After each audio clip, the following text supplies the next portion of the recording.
Dear students, it is a welcome lecture for those students who has just joined the class 11. When you move in the class 11 and we started studying about the physics, then there happens something which was initially not present. अब ये होता है कि जो हमारी classes अब आ रही higher classes आती हैं, इन हायर क्लासेस में जो फिजिक्स हम पढ़ते हैं उसमें थ्योरी अलग चलती है और थ्योरी को एक्सप्लेन करने के लिए हमें मैथमेटिक्स की कुछ छोटी छोटी बातें जरूर मालूम होनी चाहिए। इन छोटी बातों के मालूम होने से जो फिजिक्स पे हमारा कमांड है और जो न्यूमेरिकल को सॉल्व करने की हमारी स्किल्स है वो एनहांस हो जाएगी। और क्योंकि हम केवल और केवल फिजिक्स इसलिए नहीं पढ़ते कि हमारा टारगेट 11th को पास करना है या 12th को पास करना है, बल्कि इसके बाद हमारा टारगेट कॉम्पिटिशन्स होते हैं। अगर हमारे पास मैथमेटिक्स है तो हम आईआईटी के लिए अपीयर होते हैं, और अगर हमारे पास बायोलॉजी होती है तो हम लोग नीट एग्जाम्स के लिए अपीयर होते हैं। या मान लीजिए हम आगे और भी चीज़ों में आगे चलते हैं तो कहीं ना कहीं छोटी मोटी मैथमेटिक्स की पार्ट हमारे पास आती है। तो इस मैथमेटिक्स में हमें हाई स्कूल तक कुछ चीज़ें पढ़ाई गई हैं, कुछ चीज़ें ऐसी होती हैं जिनको हमें उस समय पढ़ा होता है लेकिन हम उनको उतनी ड्यू अटेंशन पे नहीं करते। तो ये उनके लिए एक तरीके से रिफ्रेशर या रिवीजन जैसी बात आप मान सकते हैं, पर ये चैप्टर हमारे लिए, टॉपिक हमारे लिए इंपॉर्टेंट है। इसकी स्टार्टिंग में हम ये कहते हैं कि सबसे पहले तो हम सब ने पढ़ा है साइन कॉस और टेन के बारे में। तो इसमें जो स्टूडेंट्स हैं उनको साइन कॉस और टेन की 180 डिग्री तक की सारी टेबल याद होनी चाहिए।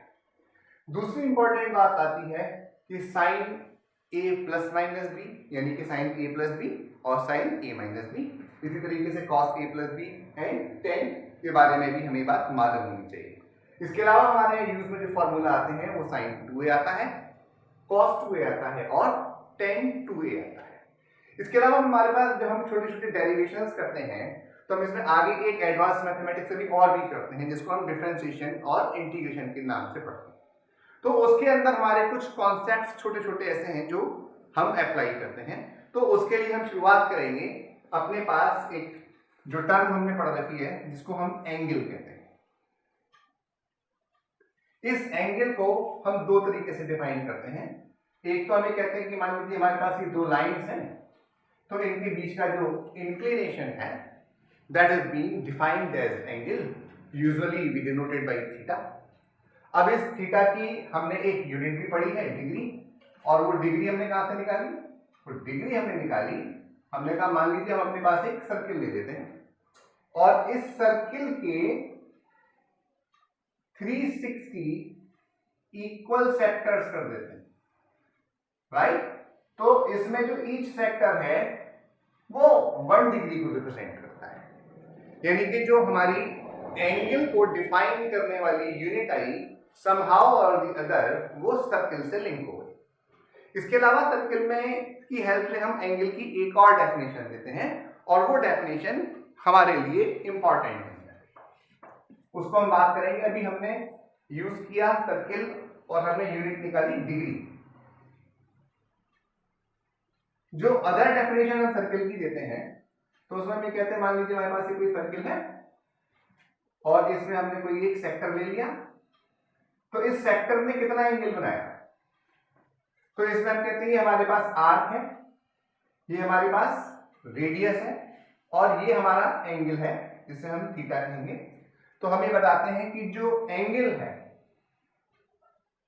वो आर्क अपॉन रेडियस से भी डिफाइन होता है, राइट? क्या कहते हैं कि आर्क और रेडियस से भी डिफाइन होता है।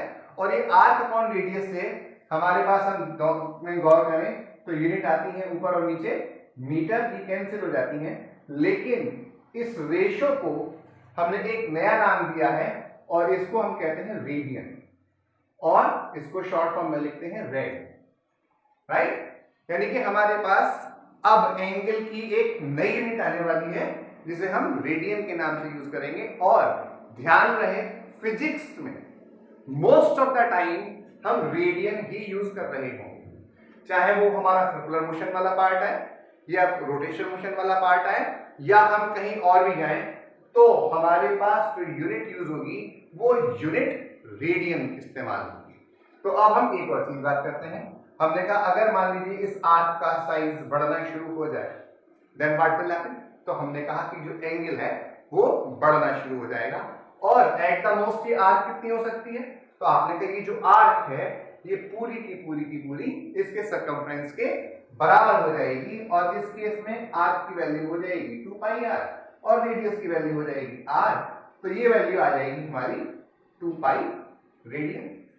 अभी गौर कीजिएगा, इससे पहले हमने पढ़ा था कि हम इसे 360 इक्वल सेक्टर्स में डिवाइड कर दें, तो ये जो एक सेक्टर था इसको हमने 1 डिग्री माना था, तो टोटल एंगल कितना था 360 degree, means 2 pi radian is equal to 360 degree हो गया। तो पाई रेडियन की जो वैल्यू हो गई वो 180 डिग्री, यानी कि इनके बीच में हमें एक रिलेशनशिप पता चल गई, जो कि यहाँ से हम इनकी वैल्यूज निकाल सकते हैं। तो हम जो यहाँ से निकाल के लाते हैं, तो 1 radian nearly 57 degrees and something fractions value आती है, इसको आप निकाल सकते हैं। इसके अलावा कभी कभी हमें जो डिग्री है इसकी सब डिविजन्स भी मिलती है। तो एक बात हम ध्यान रखेंगे कि 1 डिग्री का मतलब होता है 60 मिनट, और जिसको हम लिखते हैं 60 के ऊपर एक डैश लगाकर, और ये जो 1 मिनट होता है ये 60 सेकंड्स के बराबर होता है, और इसमें हम डबल डैश यूज करते हैं। इसलिए ये ध्यान रखिएगा कि हमको इस तरीके से भी एंगल रिप्रेजेंट करना होता है। यहाँ पर हमने रेडियन में और इनके बीच में रिलेशनशिप निकाली। इसके अलावा हम बात करते हैं कि हम सब लोगों ने साइन और कॉस पढ़ रखा है, और कई स्टूडेंट को साइन और कॉस बड़े कंफ्यूजिंग लगते हैं।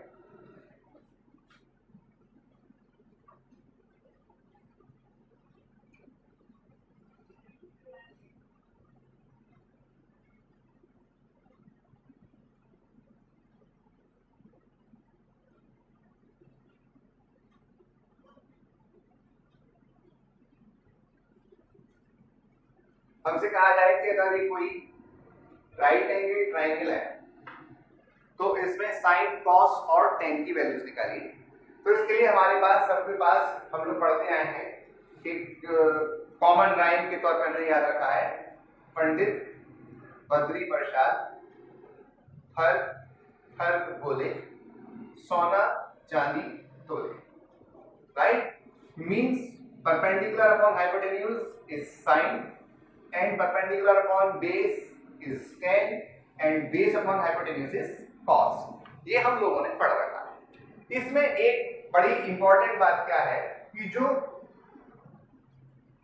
हमारा हाइपोटेन्यूज है वो तो फिक्स है, लेकिन बेस की जो वैल्यू है वो एंगल पर डिपेंड करती है। जैसे हम कहा जाए find the value of sine theta and find the value of sine alpha, right, यानी कि एक ट्रायंगल में इस राइट एंगल के अलावा 2 एंगल्स हो सकते हैं, और इन दोनों एंगल्स से मुझे साइन की वैल्यूज निकालनी पड़े, तो मैं क्या करता हूं कि मेरे को एक बात मालूम है कि इस केस में अगर मैं बात करूं तो यहाँ इस थीटा एंगल को बनाने के लिए जो आर्म्स यूज हो रही हैं उनमें से एक ए है और एक सी है।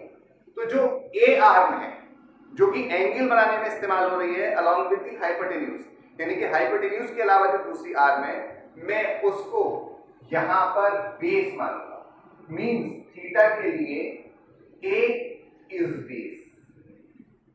तो इसी तरीके से मुझे क्लियर हो गया कि अल्फा के केस में जो बी है वो बेस है।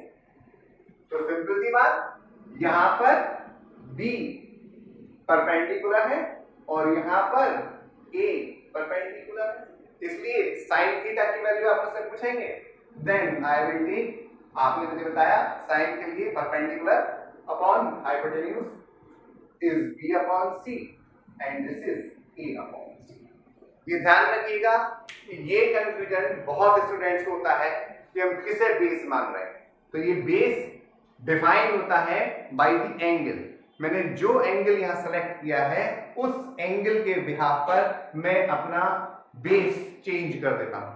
अगर मैंने थीटा एंगल लिया है तो ए बेस है और अल्फा एंगल लिया है तो बी बेस है, right. It is very easy. Now onwards remember, ये वेक्टर वाले चैप्टर में जब हम रिजोल्यूशन ऑफ वेक्टर करेंगे तब ये हमारे लिए बेहद इंपॉर्टेंट हो जाएगा। है बहुत छोटी सी बात, अगर आती है कोई परेशानी नहीं होती है, लेकिन अगर नहीं आती है तो वो हमारा कॉन्फिडेंस शेक करती रहती है। इसलिए इसके बारे में हमें जरूर से मालूम होना चाहिए। इसके अलावा हम एक बात और करते हैं कि हमने एंगल, साइन, कॉस और ये सब चीजें पढ़ रखी हैं, तो हम एक और प्रॉपर्टी जानते हैं, सर्कल के बारे में पढ़ते हैं कि एक चीज होती है इसमें कॉर्ड। तो आपने कहा व्हाट इज कॉर्ड, तो आपने कहा कॉर्ड एक वो आर्म है, एक वो स्ट्रेट लाइन है जो सर्किल को 2 पॉइंट्स पर कट करती है, और ये कॉर्ड कहलाती है, राइट। तो अगर मैं आपसे बात कहूं तो यहां पर इस सेक्शन को अगर मैं थोड़ा सा बढ़ा करके देखूं तो मुझे समझ में आ रहा है कि ये तो कॉर्ड है, इस पॉइंट का नाम रख दूं मैं कुछ ए रख दूं, इस पॉइंट का नाम बी रख दूं, और इस एंगल को थीटा कह दूं और इसे ओ कह दूं। तो यहां मुझे मालूम है कि यहां पर एक चीज है आर्क ए बी और एक है ए बी कॉर्ड, राइट। तो यहां पर मुझे क्लियर कट मालूम है कि जो आर्क ए बी की लेंथ है वो कॉर्ड ए बी से बड़ी होती है, ठीक है। लेकिन अगर ये एंगल छोटा हो जाए,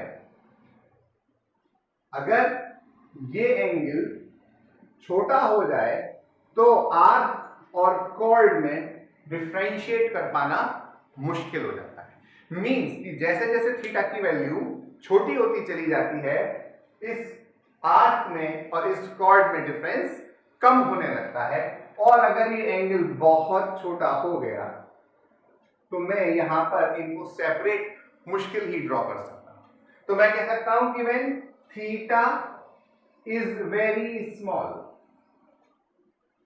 तो इस वेरी स्मॉल को लिखने का मेरा तरीका हो गया, मैं इससे पहले स्मॉल डी लगा देता हूं।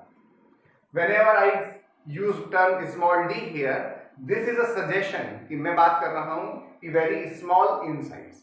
तो यहां पर इसको मैं कहूंगा D theta, when D theta is very small, in that case what I will say that arc AB is equal to chord AB, या nearly equal to हम इसे कह सकते हैं कि ये इसके लगभग बराबर हो जाए। अब ये जो पॉइंट मैंने पढ़ा, ये जो बात मैंने पढ़ी, ये मेरे लिए आगे चल के फायदा करेगी, और मैं इसे ट्राइंगल के अंदर इंट्रोड्यूस करने की कोशिश करता हूं कि मैं ट्राइंगल में इसका यूज करके साइन, कॉस और टेन को किस तरीके से अपने फायदे के लिए आगे मैथमेटिक्स में यूज करता हूं।